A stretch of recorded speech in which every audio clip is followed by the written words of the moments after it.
On December 6, 2014, 40 Navy SEALs moved through the darkness of Yemen's Shabwa province. Their target, a compound where American photojournalist Luke Summers was being held by some of the worst dudes in Yemen. For 15 months, the 33-year-old had been a prisoner, and now his captors had given America an ultimatum: 72 hours to pay up, or else. This wasn't SEAL Team 6's first attempt to bring Summers home.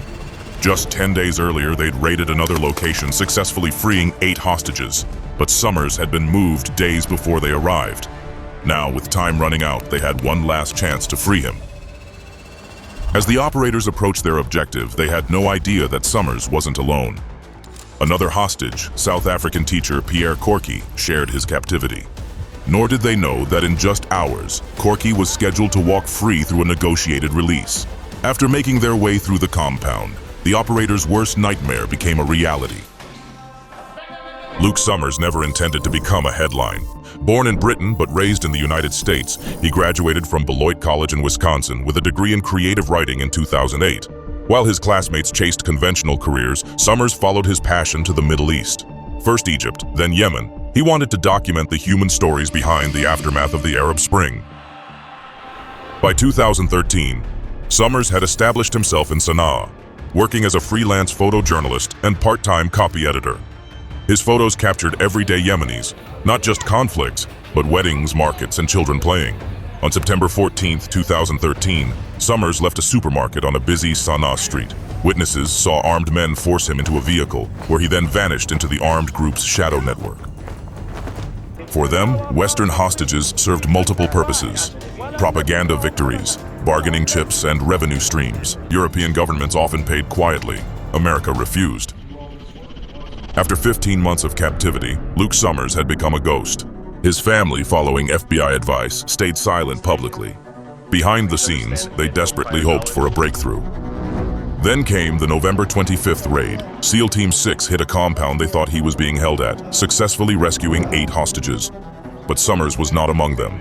The group's response was swift and brutal. A spokesman gave America 72 hours.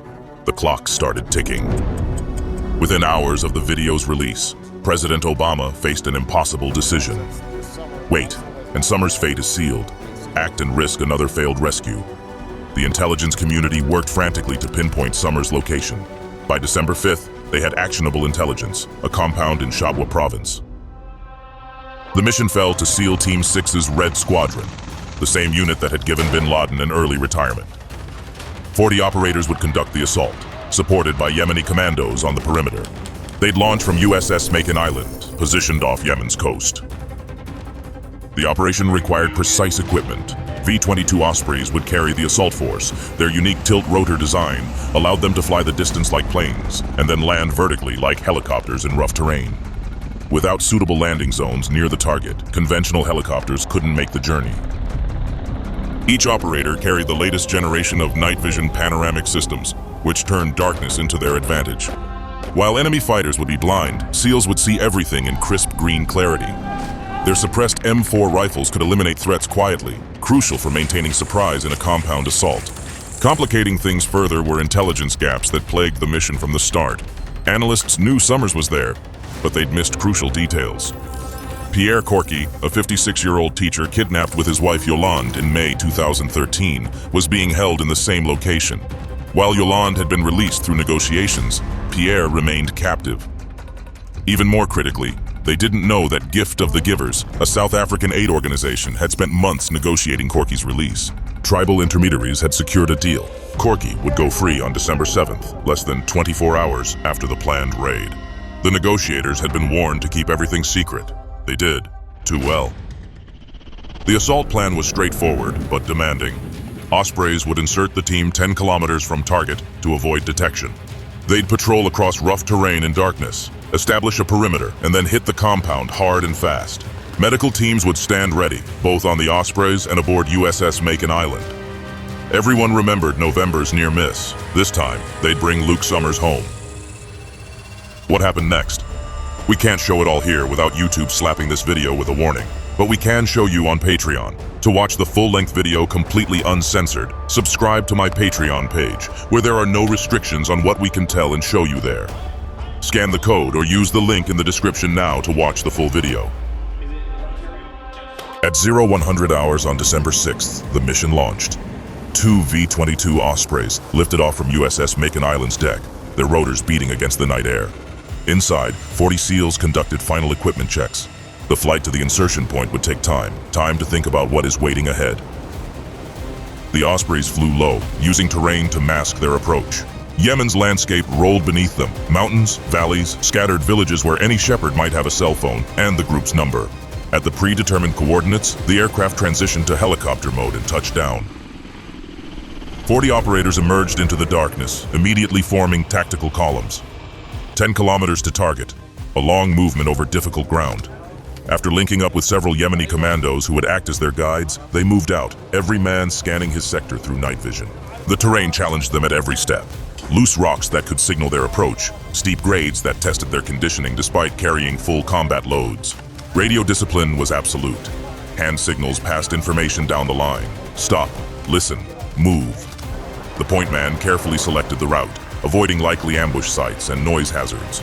Behind him, 39 of America's most elite warriors followed in disciplined silence.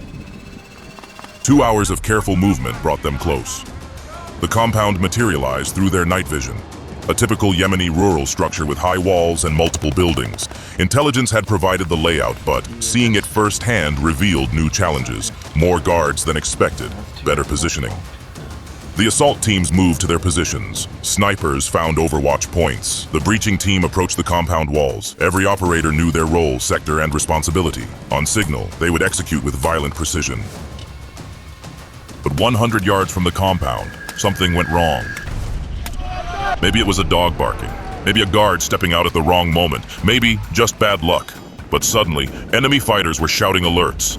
Lights flashed on. The element of surprise evaporated. Contact! The point man screamed as the night became day with flashes of gunfire. Enemy fighters opened fire from multiple positions. Green tracers split the darkness. SEALs returned fire with disciplined precision, their suppressors reducing muzzle flash but not eliminating it entirely. The firefight escalated rapidly. The assault team pushed forward despite the resistance. They had to reach the hostages before the enemy could do something to them. Operators bounded forward in teams, one element providing suppressive fire while another advanced. Their night vision advantage proved crucial as they systematically eliminated threats. As they got closer to the building, an enemy fighter sprinted from a guard position toward the building. Intelligence indicated held the hostages. He disappeared inside before anyone could stop him. Move! Move! Move! The point man yelled as the breaching team rushed forward. Charges detonated against the compound wall. SEALs flowed through the breach points, weapons up, scanning for threats. The courtyard erupted in close quarters combat. 5 minutes of intense fighting, maybe 10. Time is distorted in combat. Finally reaching the hostage building, operators stacked on the entry. They breached and entered, flooding the room, ready to throw themselves on top of the hostage or any would-be hostage takers still left. No resistance met them. 2 men lay on the floor. Both had been grievously injured within just minutes ago. Luke Summers and Pierre Korkie were barely alive but fading fast. Medic up! We need medics now! One of the SEALs screamed. Combat medics rushed forward, immediately beginning trauma treatment. We need immediate extract, called the team lead. Operators established security while medics worked desperately. Outside, the remaining enemy fighters had been neutralized. The compound fell silent except for urgent medical communications. Teams prepared the hostages for movement, knowing every second counted. The movement to the Ospreys became a desperate race. Operators took turns carrying the wounded men, medics maintaining treatment even while moving. The aircraft had repositioned closer during the firefight, engines still roaring. They loaded both hostages aboard. Medical teams had prepared the cargo bay as a trauma center. As the Ospreys lifted off, surgeons began working immediately.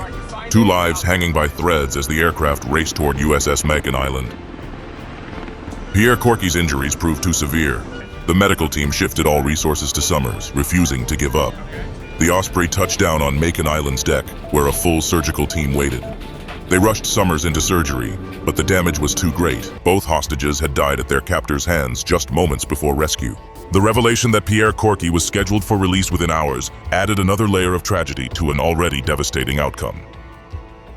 For SEAL Team 6, the mission's failure hit hard. They'd executed flawlessly, but still lost both hostages. It served as a brutal reminder that in hostage rescue, perfect tactics don't always guarantee success. Sometimes the enemy gets a vote, and sometimes that vote is final. Bye for now.